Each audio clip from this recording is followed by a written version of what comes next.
Hello friends, welcome to GK dose. Friends, 17वीं BPSC और UP PCS prelims के rapid session में आपका स्वागत है।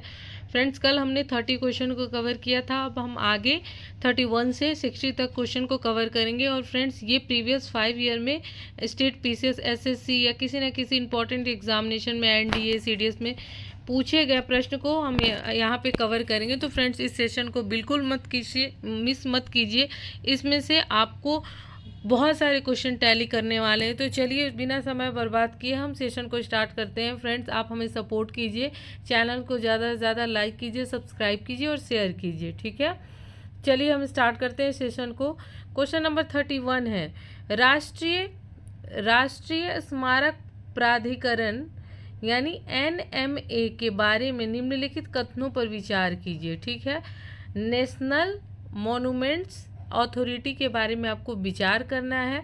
इसका जो ये दिया हुआ है, सीरीज नंबर दिया है, उसको हम देखते हैं कि किस कथन पे विचार करना है। कथन 1 है, राष्ट्रीय स्मारक प्राधिकरण की स्थापना प्राचीन स्मारक और पुरातत्व स्थल और अवशेष संशोधन और सत्यापन अधिनियम 2010 के प्रावधानों के अनुसार की गई थी, ठीक है। ये पहला है, ठीक है, कि इसकी स्थापना किसके प्रावधानों के अंतर्गत की गई थी। दूसरा है, वर्तमान में प्रोफेसर किशोर कुमार बासा राष्ट्रीय स्मारक प्राधिकरण के अध्यक्ष हैं, ठीक है। अध्यक्ष पूछ रहा है, तो अध्यक्ष का नाम क्या दिया है, प्रोफेसर किशोर कुमार बासा। तीसरा है, राष्ट्रीय स्मारक प्राधिकरण गृह मंत्रालय के अंतर्गत आता है, ठीक है। तो इसका आंसर होगा फ्रेंड्स, ठीक है, इसका आंसर होगा सी, ठीक है। सी क्यों होगा, क्योंकि 1 और 2 सही है। 3 क्यों गलत है, क्योंकि यह गृह मंत्रालय के अंतर्गत नहीं आता है, यह आता है संस्कृति मंत्रालय के अंतर्गत, ठीक है। तो ये याद रखना है। यानी इसकी स्थापना कब हुई थी, इस अधिनियम के तहत हुई थी। और इसके प्रेजेंट टाइम में कौन से ये अध्यक्ष हैं, तो ये हैं प्रोफेसर किशोर कुमार बासा। चलिए हम अगला प्रश्न देखते हैं। अगला हमारा प्रश्न है अलाई दरवाज़ा के बारे में है। अब अलाई दरवाज़ा निम्नलिखित में से किसके परिसर में स्थित है। जमात खाना मस्जिद, ऑप्शन ए है, बी है सीरी, सी है कुतुब मीनार और डी है उपयुक्त में से कोई नहीं। तो फ्रेंड्स, इसका आंसर होगा कुतुब मीनार।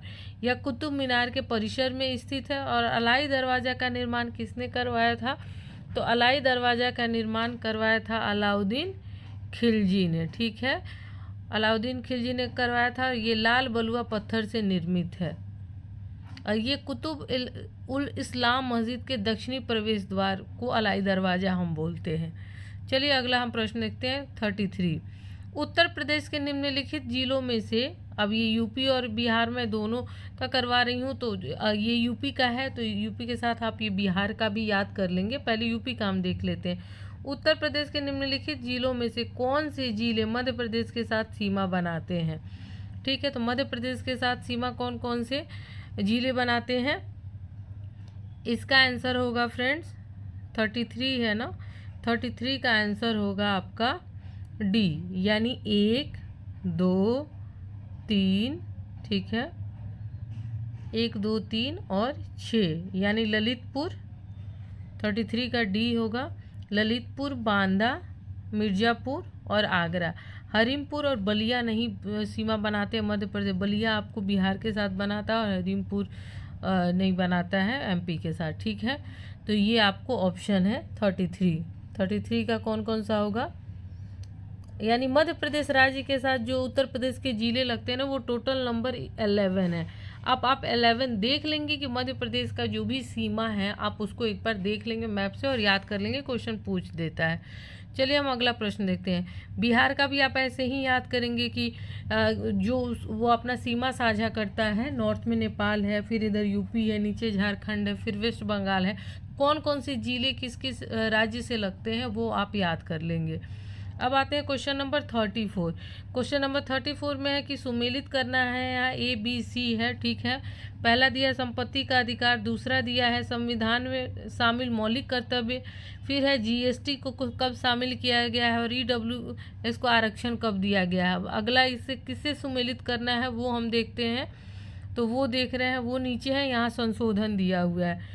संशोधन में क्या है, 103वां है, 44वां है, 42 है, 101 है। 103वां संविधान संशोधन क्या था, EWS को 10% आरक्षण। 44वां संविधान संशोधन क्या था, संपत्ति का अधिकार था जिसको कानूनी अधिकार बनाया गया। 42वां संविधान संशोधन क्या है, फंडामेंटल ड्यूटी है, ठीक है, 42वां संविधान। और 101वां क्या था, GST था, जो काफ़ी इम्पोर्टेंट है। तो इस हिसाब से ऑप्शन कौन सा सही होता है फ्रेंड, इस हिसाब से ऑप्शन सही होता है आपका ए, ठीक है, ए आप एक बार देख लीजिए, ठीक है, इसका ए ऑप्शन सही होगा। चलिए अगला प्रश्न हम देखते हैं 35। निम्नलिखित में से कितने जोड़े सही सुमेलित है। अब बताइए, टोडा जनजाति क्या तमिलनाडु से है, हाँ है। बैगा जनजाति छत्तीसगढ़ से है। थारू जनजाति उत्तर प्रदेश और उत्तराखंड में पाई जाती है, हाँ पाई जाती है। ये बिहार में भी पाई जाती है। आपको हिमालय के तराई क्षेत्र में कौन सा, पश्चिमी चंपारण जो जिला है उसे टच करता है, आपको रामनगर दून साइड में थारू जनजाति वहाँ भी पाई जाती है। और चौथा, मीना जनजाति राजस्थान में है, तो हाँ है। तो इसका मतलब है कि ये चारों सही सुमेलित है। तो आपका आंसर कौन सा होगा, सभी चारों सुमेलित हैं। चलिए अगला हम प्रश्न देखते हैं। निम्नलिखित गैसों पर विचार करना है, क्या विचार करना है हम ये देखते हैं। निम्नलिखित गैसों पर क्या विचार करना है, यहाँ गैस का नाम दिया, पहला आर्गन, दूसरा ऑक्सीजन, तीसरा नाइट्रोजन और चौथा कार्बन डाइऑक्साइड, ठीक है। तो वायुमंडलीय गैसों का उनके आयतन के प्रतिशत के अवरोही क्रम में सही अनुक्रम क्या है, अवरोही अनुक्रम में सही अनुक्रम क्या है। तो फ्रेंड्स इसका आंसर होगा 36 का सी। 36 का क्या होगा, सी, यानी पहले होगा। अवरोही मतलब होता है कि आपको घटते क्रम में। तो सबसे ज़्यादा आपको वेटेज नाइट्रोजन का है 78%, तो ये हो जाएगा। उसके बाद ऑक्सीजन का होता है, ऑक्सीजन कितना है 21%, तो ये हो जाएगा, ठीक है। उसके बाद है आपको ऑर्गन, ऑर्गन कितना है 0.93%, ठीक है, ये है। उसके बाद सबसे लास्ट में होगा कार्बन डाइऑक्साइड 0.03%, यानी आपका सबसे फर्स्ट होगा नाइट्रोजन, सेकंड ऑक्सीजन, थर्ड होगा आपको ऑर्गन और फोर्थ होगा आपका कार्बन डाइऑक्साइड। तो इस अनुसार से आपका ऑप्शन कौन सा सही होगा, इस अनुसार से आपका ऑप्शन होगा सी, ठीक है, आपका ऑप्शन सी सही जाएगा। चलिए अगला प्रश्न हम देखते हैं। निम्नलिखित में से कौन सा सही सुमेलित है, सोशल सर्विस लीग, ठीक है, सोशल सर्विस लीग की स्थापना किसने की थी, क्या ये सही है, 1911 में इसकी स्थापना हुई थी 1911 में, और इसकी स्थापना गोपाल कृष्ण गोखले ने नहीं की थी, इसकी स्थापना NM जोशी ने की थी, NM जोशी, ठीक है, ये मैं यहाँ लगा देती हूँ, NM जोशी ने की थी इसकी स्थापना, ठीक है। उसके बाद है सर्वेंट ऑफ इंडिया सोसाइटी, ठीक है, सर्वेंट ऑफ इंडिया सोसाइटी की स्थापना किसने की थी, NM जोशी ने। देखिए इसको चेंज कर दिया आपस में ही, इसकी स्थापना 1905 में किसने की थी, गोपाल कृष्ण गोखले ने, ठीक है। यानी ये सोशल सर्विस लीग की स्थापना NM जोशी ने, और सर्वेंट ऑफ इंडिया की स्थापना, सर्वेंट ऑफ इंडिया सोसाइटी की स्थापना गोपाल कृष्ण गोखले ने।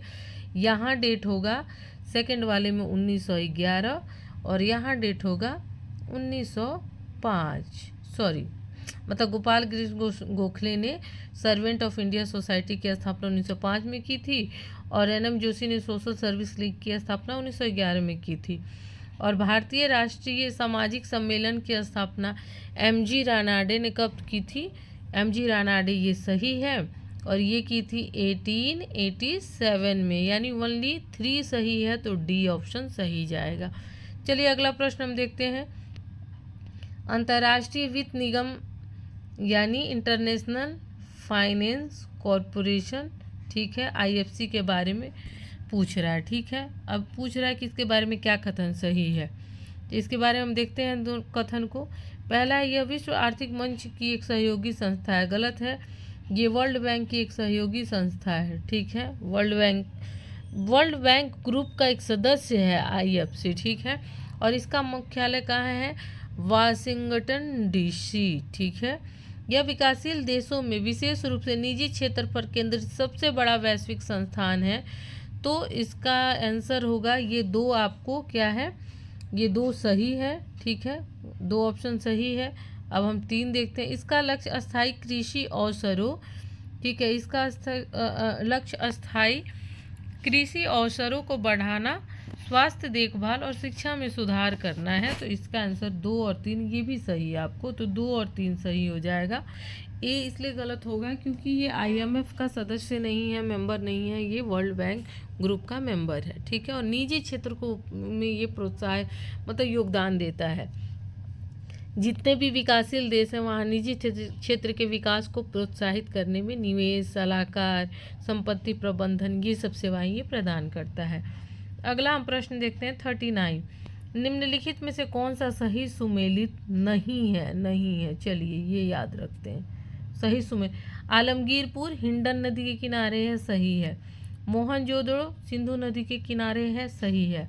लोथल सतलज नदी के किनारे नहीं है, ये भोगवा नदी के किनारे है, ठीक है। उसके बाद एक कालीबंगन घग्घर नदी के किनारे है, ठीक है। तो आपका क्या आंसर होगा? सही नहीं है, केवल 3 यानी केवल सी। 3 दिख रहा है, मैं ऑप्शन को ऊपर ले जा रही हूँ, केवल 3 यानी ऑप्शन 3 सही नहीं है।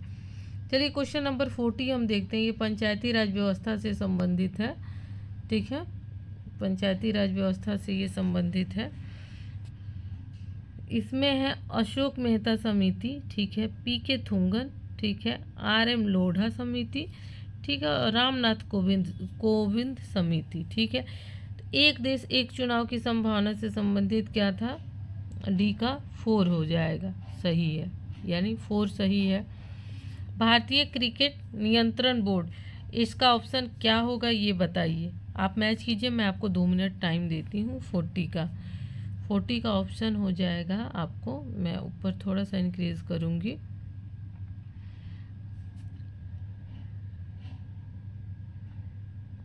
देखिए 40 का ऑप्शन हो जाएगा यहाँ पे डी, यानी डी का 4 और सी का आपको हो जाएगा 3। सी का क्या होगा? सी का हो जाएगा आपका 3।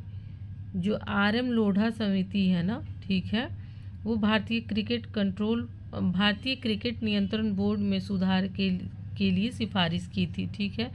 कोविंदनाथ वाला हो जाएगा 4, ठीक है, और उसके बाद है अशोक मेहता समिति, ठीक है। तो पंचायती राज को मतलब किसने संवैधानिक दर्जा दिया था? तो ए का हो जाएगा 2, ए का हो जाएगा 2 और बी का हो जाएगा ए। पंचायती राज व्यवस्था को संवैधानिक दर्जा देने की सिफारिश PK थुंगन समिति ने की थी और पंचायती राज संस्थाओं को द्विस्तरीय प्रणाली बनाने की सिफारिश अशोक मेहता समिति, बलवंत राय मेहता त्रिस्तरीय है, ठीक है। और RM लोढ़ा हो गए क्रिकेट कंट्रोल बोर्ड से और रामनाथ कोविंद हो गए एक देश एक चुनाव, ठीक है। ये थोड़ा सा डिफ़िकल्ट क्वेश्चन है, लेकिन इसको ध्यान से पेशेंसफुली आप लोग सॉल्व कीजिएगा। फ्रेंड्स, पूछा हुआ क्वेश्चन है, इसको याद कर लीजिएगा। समितियाँ तो एक लिस्ट बना के आप लोग को रट ही लेना चाहिए। MCQ से मुझे टाइम मिलेगा तो मैं भी कुछ इंपॉर्टेंट जो टॉपिक है जिससे क्वेश्चन मैक्सिमम पूछे जाते हैं मैं वो कोशिश करूँगी कवर कराऊँ, लेकिन पहले MCQs वगैरह सॉल्व करते हैं जो एग्जामिनेशन में पूछे गए हैं। चलिए अगला हम प्रश्न देखते हैं। निम्नलिखित कथनों पर विचार करना है, ठीक है। 41 है। 41 का क्या है कि पूछा गया है, ठीक है, कि निम्नलिखित कथनों पर विचार करना है। 9 दिसंबर 1946 को होने वाली संविधान सभा की पहली बैठक में मुस्लिम लीग ने भाग लिया था? नहीं, गलत है। मुस्लिम लीग ने क्या किया था? बहिष्कार किया था। दूसरा है, संविधान सभा का गठन वयस्क मताधिकार के आधार पर किया गया था? तो वयस्क मताधिकार के आधार पर नहीं किया गया था, अप्रत्यक्ष रूप से संविधान सभा के सदस्यों का चुनाव हुआ था। तो हम आंसर देखते हैं, दोनों गलत है, तो डी इसका ऑप्शन होगा, ना तो एक सही है और ना ही 2, ठीक है। ये 41 था। अब हम आते हैं क्वेश्चन नंबर 42 पे। 42 है, निम्नलिखित में से किस राज्य सरकार ने गुणोत्सव 2024 का शुभारंभ किया है? गुणोत्सव कहाँ पे आयोजन किया गया था? तो ये असम में किया गया था गुणोत्सव, और इसमें छात्रों से रिलेटेड ये गुणोत्सव है। ठीक है, यहाँ असम में लगभग 40 लाख छात्रों के प्रदर्शन का मूल्यांकन करने के लिए राज्यव्यापी यह अभ्यास शुरू किया गया था। ठीक है, अगला हम प्रश्न देखते हैं 43 लॉर्ड मेयो के बारे में है। ठीक है, लॉर्ड मेयो के बारे में आपको बताना है कि कौन सा कथन सही है। तो यह भारत के 5वें वायसराय थे, गलत है। ये भारत के वायसराय पूछ रहा है, गवर्नर जनरल नहीं पूछ रहा है, ध्यान देना है। तो ये भारत के 4थे वायसराय थे। ठीक है, इनके शासनकाल में भारत में प्रथम जनगणना लॉर्ड मेयो के शासनकाल में हुई थी, सही है। इनकी मृत्यु 8 फरवरी 1872 को पोर्ट ब्लेयर में हुई थी और इन्हें डबलिन में दफनाया गया था, सही है। लॉर्ड मेयो ने 1873 से 1876 के बीच यानी 1873 से 1876 के बीच गवर्नर जनरल थे। ये गलत है, पहली बात गवर्नर जनरल नहीं थे और टाइम पीरियड भी होगा 1869। ठीक है, 1869 टू 1872 के बीच में ये वायसराय थे। तो ये 2 और 3 होगा, 2 और 3 सी में है, तो सी ऑप्शन सही होगा। चलिए 44 हम देखते हैं, निम्नलिखित में से कौन सा कथन 1833 के चार्टर अधिनियम के बारे में मतलब प्रावधान से संबंधित है। कंपनी को चाय व्यापार और चीनी के साथ व्यापार पर एकाधिकार की अनुमति दी गई। ठीक है, तो जो 1813 में एक चार्टर एक्ट आया था ना, उसमें चाय और अफीम के व्यापार करने और चीन के साथ व्यापार को छोड़कर कंपनी का वाणिज्यिक अधिकार समाप्त कर दिया गया था। ठीक है, चार्टर अधिनियम जो ये 1833 आया था। ठीक है, ये जो 1833 आया था, इसमें कंपनी के चाय व्यापार और चीन के साथ व्यापार को भी समाप्त कर दिया गया था, तो ये गलत है। ये 1813 में दिया गया था, जो चाय और चीन के साथ व्यापार का एक अधिकार 1813 में था। कंपनी को चाय व्यापार और चीन के साथ व्यापार पर 10 वर्षों के लिए एक अधिकार की अनुमति दी गई थी। ठीक है, तो ये भी आपका गलत है। तीसरा है कंपनी के चाय व्यापार और चीन के साथ व्यापार को समाप्त कर दिया गया था, ओनली 3 सही है। तो आप ऑप्शन को नीचे देखेंगे 3 किस में है, बी में है। ठीक है, आपका किस में है, 3 केवल बी में है, तो इसका आंसर होगा बी। अब चलिए अगला प्रश्न देखते हैं फ्रेंड। ये प्रश्न बहुत इंपॉर्टेंट है, ये झारखंड पीसीएस में भी पूछा गया था और अभी यूपी पीसीएस में भी पूछा गया था। बंद अर्थव्यवस्था शब्द का किस अर्थव्यवस्था से है? बंद जो अर्थव्यवस्था शब्द किस टाइप की अर्थव्यवस्था है? तो ये 45 का होगा।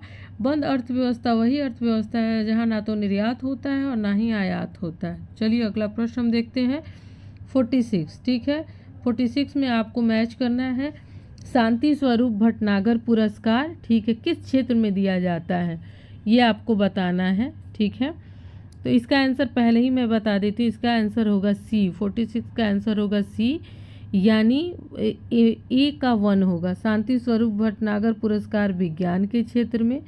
ठीक है, आपको बी का 2 होगा। बी का क्या है, मान बुकर पुरस्कार साहित्य के क्षेत्र में।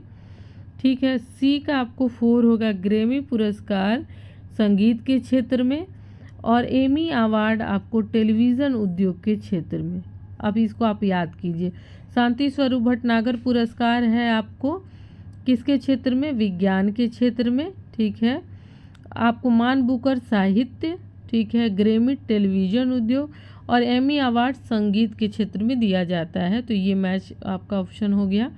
चलिए 47 हम देखते हैं, निम्नलिखित कथनों पर विचार करना है। भारत में जंगली एशियाई हाथों की सबसे अधिक आबादी है। ठीक है, 47 है ना। ठीक है, भारत में जंगली एशियाई हाथियों की सबसे अधिक आबादी है, ये बताना है सही है या गलत है।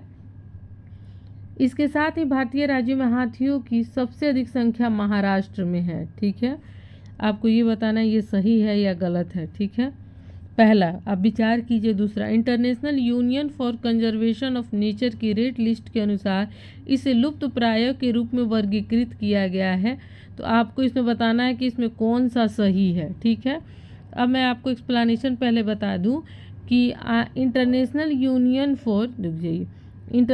Union for conservation of nature की रेड लिस्ट के अनुसार एशियाई हाथी को लुप्त प्राय श्रेणी में वर्गीकृत किया गया है। ठीक है, ये आपका सही होगा, लुप्त प्राय में।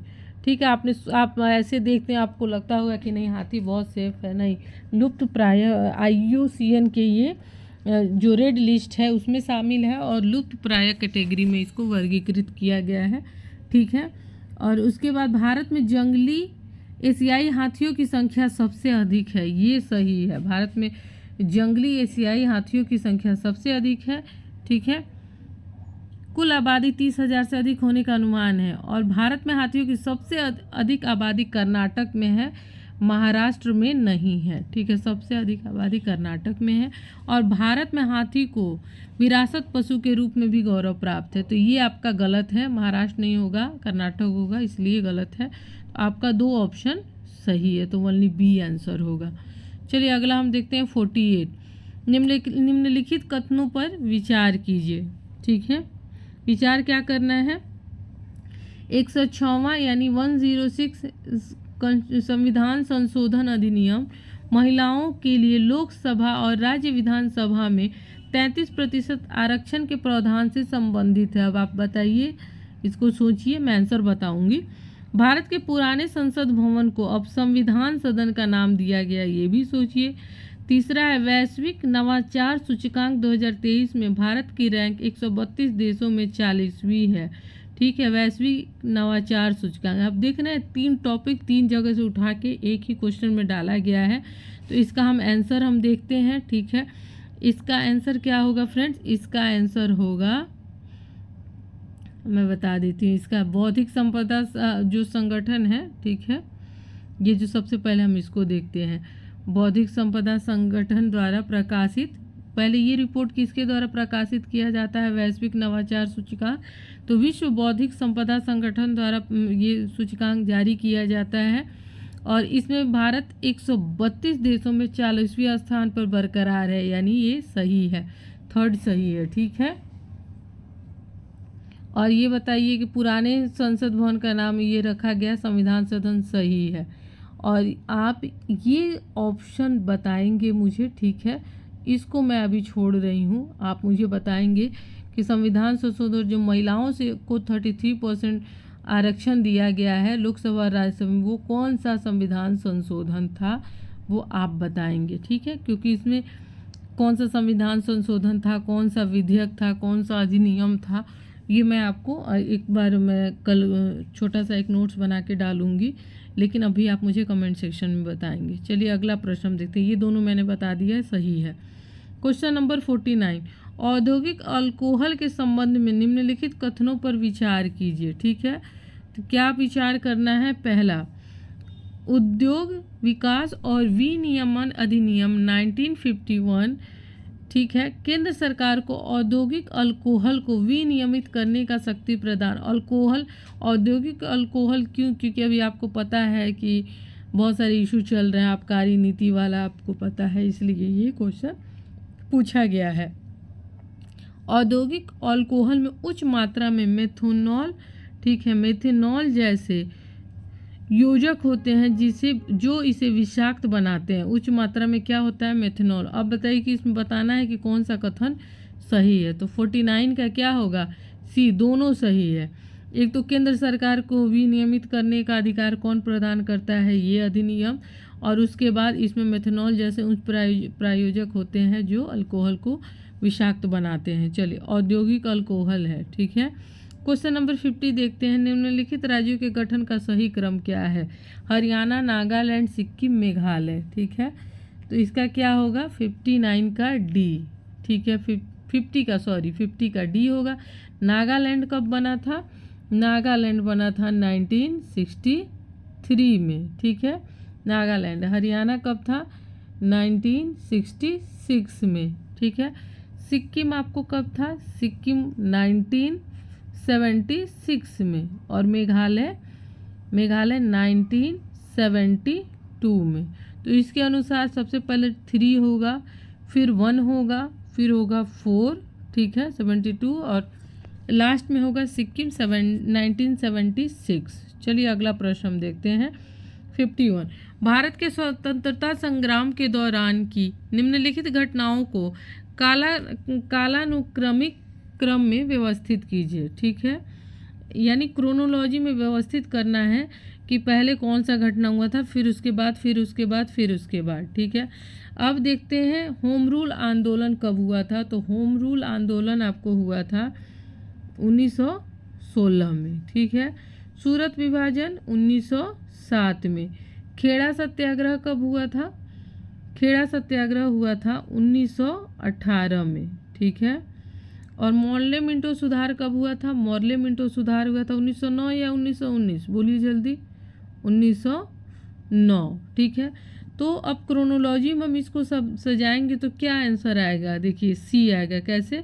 सबसे पहले आएगा 1907 सूरत 2, फिर उसके बाद 7 के बाद क्या है? 16, 7 के बाद मॉर्ले मिंटो 9, 9 के बाद क्या है? 16, 1, 16 के बाद 18। तो ये आपका ऑप्शन हो जाएगा सी। अगला हम प्रश्न देखते हैं, फिएट मनी के संदर्भ में निम्नलिखित कथनों पर विचार कीजिए। बहुत VVI इंपॉर्टेंट क्वेश्चन है कि फिएट मनी क्या है। फिएट मनी वह मुद्रा होती है, पहले मैं इसके बारे में बता दूं, फिएट मनी वह मुद्रा है जिसे सरकार ने कानूनी निविदा घोषित किया है, लेकिन यह भौतिक वस्तु द्वारा समर्थित नहीं होती है। फिएट मनी का जो मूल्य आपूर्ति और मांग के बीच का संबंध निर्धारित होता है, क्योंकि फिएट मनी भौतिक भंडार से जुड़ी नहीं होती है। और ये क्या है, मतलब आप इसको डिजिटल करेंसी मान सकते हैं फिएट मनी को। ठीक है, और इससे संबंधित जोखिम हाइपर इन्फ्लेशन के कारण बेअसर हो जाता है। ठीक है, अब हाइपर इन्फ्लेशन को आप एक बार पढ़ लीजिएगा कि क्या है। अब इसमें बताना है कि निम्न कौन सा कथन सही है। 52 का क्या होगा? सी सही होगा। एक और, यह एक ऐसी मुद्रा है जिसे सरकार द्वारा वैध मुद्रा घोषित किया गया है, तो ये सही है। ठीक है, उसके बाद हाइपर इन्फ्लेशन के दौरान इसका मूल्य बढ़ जाता है, तो बढ़ जाता है, इसलिए इतने लोग क्रिप्टो करेंसी की तरफ अट्रैक्ट हो रहे हैं। यह एक भौतिक वस्तु द्वारा समर्थित होता है नहीं, क्योंकि इसको भौतिक नहीं है, ये डिजिटल करेंसी है। तो 1 और 2 सही होगा। फिएट मनी को पढ़ लीजिएगा एक बार।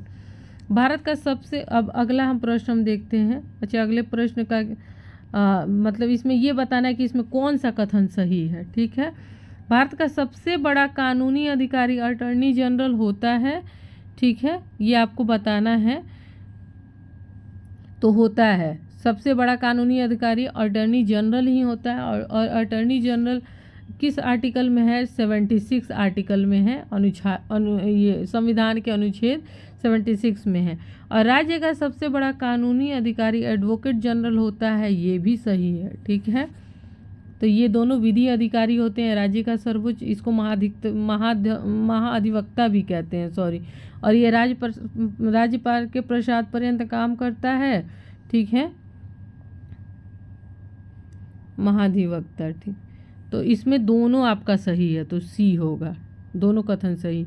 अगला प्रश्न, मनसबदारी और जागीरदारी व्यवस्था के बीच के अंतर के संबंध में निम्नलिखित कथनों पर विचार करना है। ठीक है, मनसबदारी केवल मुगल साम्राज्य की सैन्य जरूरतों को पूरा करने के लिए जिम्मेदार थे, जबकि ठीक है जागीरदार सौंपे गए क्षेत्र की वित्तीय व्यवस्था के रख रखाव के लिए जिम्मेदार थे। ठीक है, इसको बताना है क्या ये सही है? तो ये सही है। ये मैंने मार दिया यहाँ, ये सही है। ये मुगल साम्राज्य की सैन्य जरूरत को पूरा करते थे मनसबदार, जबकि जागीरदार सौंपे गए क्षेत्र की वित्तीय व्यवस्था के रख रखाव के लिए जिम्मेदार थे। मनसबदारी प्रणाली जागीरदारी प्रणाली का एक अभिन्न अंग थी जो अकबर के अधीन विकसित हुई थी। ठीक है, दूसरा गलत है। ठीक है, जागीरदारी प्रणाली का अंग नहीं था। ठीक है, मनसबदारी अलग था। चलिए हम अगला प्रश्न देखते हैं। ठीक है, निम्नलिखित कथनों में से कौन सा सही सुमेलित नहीं है? अब इसमें आपको झील के बारे में दिया हुआ है और बताना है कि किस स्टेट से ये मैच करता है। तो इसमें सही सुमेलित नहीं है रूपकुंड झील, जो सही सुमेलित नहीं है इसका डी होगा। ये उत्तराखंड राज्य में है, हिमाचल प्रदेश में नहीं है। बाकी पिछौला राजस्थान में, डल जम्मू में है, सरसई नावर झील ये यूपी में है। ठीक है, अगला हम प्रश्न देखते हैं, संसद की संयुक्त बैठक के संदर्भ में कौन सा कथन सही है? ठीक है, अनुच्छेद 109 कुछ मामलों में दोनों सदनों की संयुक्त बैठक का प्रावधान करता है। ठीक है, ये बताना है आपको। ठीक है, दूसरा है अध्यक्ष संसद के दोनों सदनों की संयुक्त बैठक की अध्यक्षता करता है। सोचिए और बताइए कि इसका आंसर क्या होगा। इसका आंसर केवल बी होगा। केवल 2 सही है कि अध्यक्ष संसद के दोनों सदनों की संयुक्त बैठक की अध्यक्षता करता है। ठीक है, भारतीय संविधान के अनुच्छेद 109 नहीं होगा, 108 में। ठीक है, 108 में संसद के दोनों सदनों की संयुक्त बैठक का प्रधान करता है। लोकसभा अध्यक्ष संसद की संयुक्त बैठक की अध्यक्षता करता है, ये सही है, लेकिन उसको बुलाता कौन है? उसको राष्ट्रपति उसको आहूत करता है। ठीक है, अब हम आते हैं अगले प्रश्न पे। अगला प्रश्न है, निम्नलिखित कथनों पे मतलब जो है नदी के उद्गम और उसके स्थल को सुमेलित कीजिए। ठीक है, नदी के ये को सुमेलित करना है। यमुना है, कृष्णा है, गोदावरी है और महानदी है। ठीक है, तो यमुना यमुनोत्री से निकलती है। ठीक है, कृष्णा आपको कहाँ से निकलती है? ये क्वेश्चन नंबर है आपका 58। पहले ऑप्शन मैं यहाँ टिक करवा दूँ, इसका होगा डी, यानी ए का होगा 4 मैंने लगा दिया है। बी का क्या होगा? बी का होगा कृष्णा महाबलेश्वर से। गोदावरी आपको कहाँ से निकलती है? सी का होगा नासिक से। ठीक है, और महानदी आपको कहाँ से निकलती है? ये होगा सी हावा पर्वत। ठीक है, 58 का डी होगा। 59 का होगा आगामी लोकसभा चूँकि ये जब एग्ज़ाम हो रहा था उस टाइम में अभी जस्ट मतलब ये इलेक्शन अनाउंस हुआ था। ठीक है, अनाउंस होने वाला था तब ये एग्ज़ाम हुआ था, तो इसलिए इसमें आगामी लोकसभा चुनाव, चूँकि लोकसभा इलेक्शन हो चुके हैं, रिजल्ट आ चुका है, गवर्नमेंट बन चुकी है, तो ये जो 2024 में लोकसभा चुनाव हुआ था वो कौन सी लोकसभा के लिए चुनाव हुआ था? तो वो है 18वीं लोकसभा चुनाव। ठीक है, अगला हम प्रश्न देखते हैं और आज का लास्ट प्रश्न है, उत्तर प्रदेश राज्य के निम्नलिखित में से कौन से भारतीय राज्यों के साथ अपनी सीमा साझा करता है? ठीक है, यानी उत्तर प्रदेश राज्य 8 राज्य के साथ अपनी सीमा साझा करता है।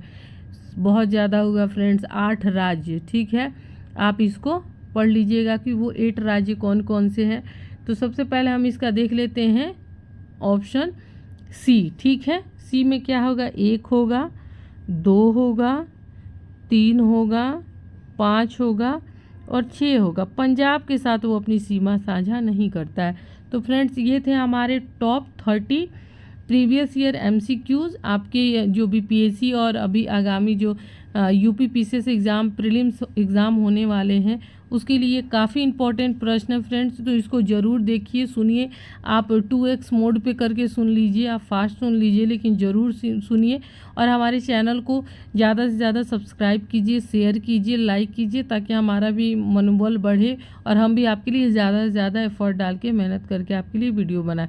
तो चलिए फ्रेंड्स फिर कल मिलेंगे अगले MCQs के साथ, अगली सीरीज के साथ। ठीक है, तब तक के लिए गुड नाइट।